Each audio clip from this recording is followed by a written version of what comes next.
యువతకి ఉపాధి అవకాశాలు లేవు, డబ్బులు లేవు, ఉద్యోగాలు లేవు, డిఎస్సి లేదు.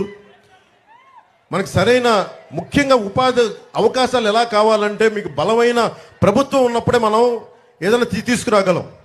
ప్రతి పాస్బుక్కి 10,000 అడిగే ఎమ్మెల్యే ఉంటే మనకి ఉద్యోగాలు ఉపాధి అవకాశాలు రావు మనకి. నేను చెప్తున్నాను, నీకు నా మాటగా చెప్తున్నాను, జనసేన అధినేతగా చెప్తున్నాను, ఎన్డీఏ భాగస్వామిగా చెప్తున్నాను. మీరు యువత మమ్మల్ని మనస్ఫూర్తిగా బలంగా నమ్మండి. ఒక్క అవకాశం ఇవ్వండి, ఒక్క ఛాన్స్ ఇవ్వండి అంటే మొత్తం నాశనం చేశాడు రాష్ట్రాన్ని జగన్. మేము నిలబడతాం మీకోసం, మేమందరం బలంగా నిలబడతాం. చంద్రబాబు గారి అనుభవం చాలా చాలా అవసరం.